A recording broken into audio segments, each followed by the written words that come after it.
Israeli सेना ने डंके की चोट पर कह दिया है कि जैसे ही सीजफायर खत्म होगा वो गाजा पट्टी और वेस्ट बैंक में 10 गुना तेजी से हमला करेगा।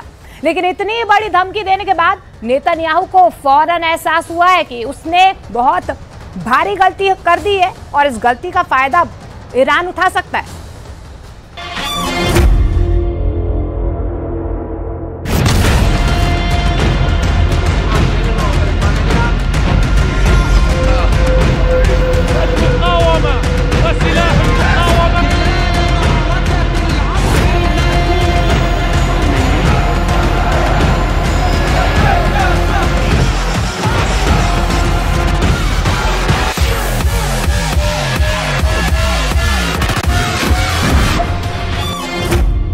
इजरायल को मिटा देंगे हमास और ईरान। 4 दिन का सीज फायर क्या इजरायल पर भारी पड़ रहा है? दुनिया भर के वॉर एक्सपर्ट्स का साफ कहना है कि 4 दिन के सीज फायर में हमास को जबरदस्त हमले करने के लिए फिर से ऑक्सीजन मिल गई है। खबरें तो यहां तक आ रही हैं कि रूस के वैगनर ग्रुप के कमांडर और लड़ाके भारी हथियारों के साथ हमास के कमांड सेंटर में पहुंच चुके हैं। जबकि चीन ने इस दौरान हमास की सुरंगों में ऐसे खुफिया नेटवर्क बना दिए हैं जो इजरायली टैंकों और पैदल सेना के लिए काल साबित होंगे। जबकि दूसरी तरफ ईरान ने हमास को नई तरह की सैकड़ों मिसाइलें, लंबी दूरी के रॉकेट और भारी हथियारों की एक बहुत बड़ी खेप गाजा पहुंचा दी है।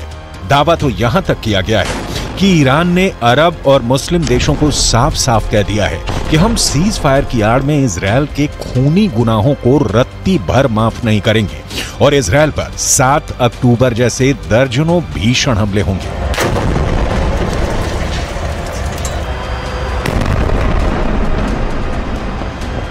इस वक्त इजरायल के 1.5 लाख सैनिक और 800 टैंक गाजा पट्टी वेस्ट बैंक में मौजूद हैं। खबरें तो यहां तक आ रही हैं कि इजरायल ने सीज फायर पूरा होने से पहले ही हमास के ऊपर जबरदस्त हमले शुरू कर दिए हैं ताकि हमास 7 अक्टूबर जैसा हमला इजरायल पर ना कर सके। जबकि दूसरी तरफ हमास, हिजबुल्लाह और हूथी मिलकर इजरायल पर हमले कर रहे हैं, जो साफ साफ संकेत हैं कि ना तो हमास हार रहा है और ना ही हिजबुल्लाह और हूथी के लड़ाके इजरायल पर हमला करने से हिचक रहे हैं, क्योंकि ईरान इस वक्त गाजा युद्ध का बॉस बन चुका है। यही वजह है कि इजरायल के प्रधानमंत्री बेंजामिन नेतन्याहू ने एक ऐसा बयान दे दिया है जो इजरायल के वजूद से जुड़ गया है। इजरायल की हार पर नेतन्याहू का कबूलनामा। इजरायली प्रधानमंत्री बेंजामिन नेतन्याहू ने गाजा युद्ध को लेकर इजरायली मीडिया में बड़ा लेख लिखा है। नेतन्याहू ने गाजा युद्ध पर लिखा है कि ईरान की शैतानी धुरी बन चुका है हमास। नेतन्याहू ने दुनिया को चेतावनी दी कि अगर हमास ईरान युद्ध जीत गए तो अगला नंबर बाकी देशों का होगा। बेंजामिन नेतन्याहू ने यह भी लिखा है कि हमास ने 7 अक्टूबर को जिस तरह आतंक मचाया वो हमें दिखाता है कि अच्छा भविष्य तभी संभव है जब सभ्य दुनिया इन जंगलियों के खिलाफ लड़ेगी। नेतन्याहू ने अलर्ट करते हुए ये भी लिखा है कि कुछ लोगों को लगता है कि हम आराम से अपनी जिंदगी में रहेंगे और बुराई खत्म हो जाएगी, तो ऐसा बिल्कुल भी नहीं है।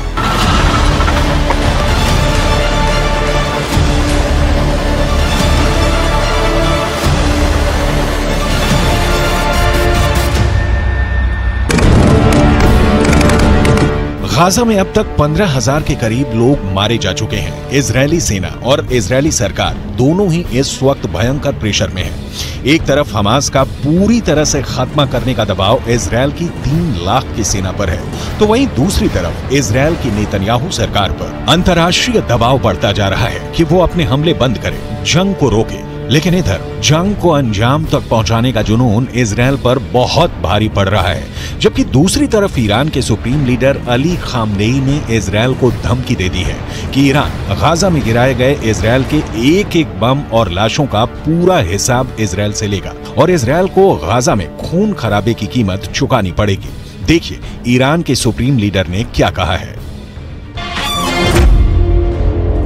ईरानी सर्वोच्च नेता अली खामनेई ने एक्स पर एक पोस्ट में इजरायल को गाजा युद्ध पर चेतावनी दी है। अली खामनेई ने लिखा है कि गाजा पट्टी में आईडीएफ के हमले पर तगड़ा जवाब जरूर मिलेगा। खामनेई ने लिखा है कि गाजा में इजरायल की भीषण बमबारी उस करारी हार की भरपाई नहीं कर पाएगी जिस करारी हार का सामना इजरायल को 7 अक्टूबर को करना पड़ा था। ईरानी सर्वोच्च नेता अली खामनेई ने दावे के साथ लिखा है कि इजरायल अमेरिका के समर्थन के बिना कुछ भी नहीं है और कुछ ही दिनों में इजरायल चुप होने को मजबूर हो जाएगा। इजरायल की हार पर नेतन्याहू का कबूलनामा।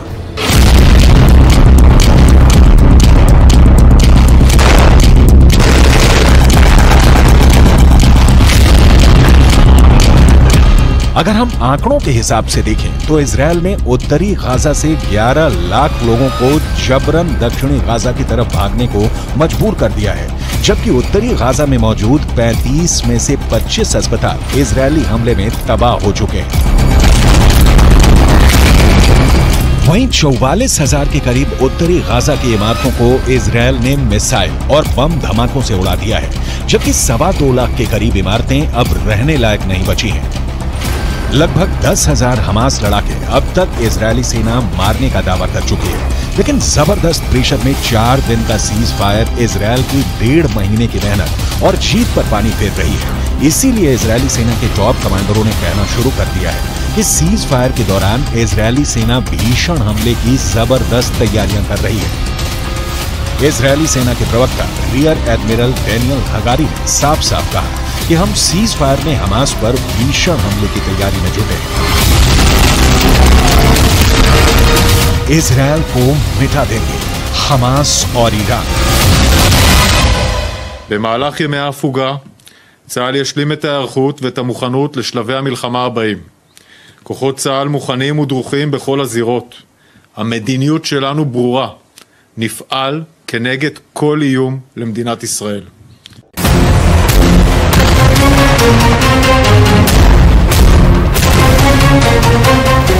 अब सवाल उठता है कि अगर इजरायल सीज फायर के दौरान भी लगातार तेज हमले कर रहा है तो फिर हमास क्या कर रहा है। पश्चिमी मीडिया के दावों के मुताबिक सीज फायर का फायदा हमास के लादेन के नाम से मशहूर याह्या सिनवार उठाना चाहता है। इजरायल के एक अखबार के दावे के मुताबिक इजरायल की रक्षा विभाग के अधिकारियों को लगता है कि गाजा में हमास का चीफ याह्या सिनवार दक्षिणी गाजा पट्टी में मानवीय संकट का फायदा उठाने की कोशिश में है। इस रणनीति के तहत खान यूनुस का लादेन कहा जाने वाला याह्या सिनवार इजरायली रक्षा बलों पर इतना अंतर्राष्ट्रीय दबाव डालना चाहता है कि आगे अपने अभियान को तेज न कर सके। खान यूनुस ही सिनवार का मुख्य कमांड सेंटर है।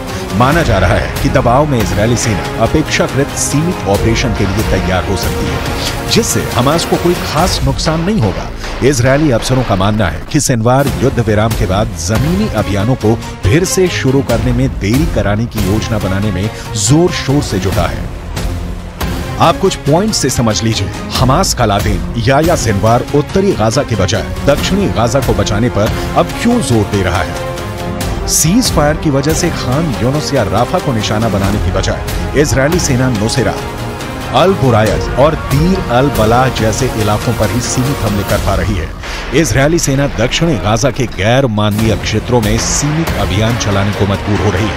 इसका नुकसान आईडीएफ को ये हो रहा है कि हमास इजरायल के भीषण हमलों से बच रहा है और हमास का लादेन याह्या सिनवार एक बार फिर से दक्षिणी गाजा में हमास की सैन्य ताकत को मजबूत करने में जुटा है।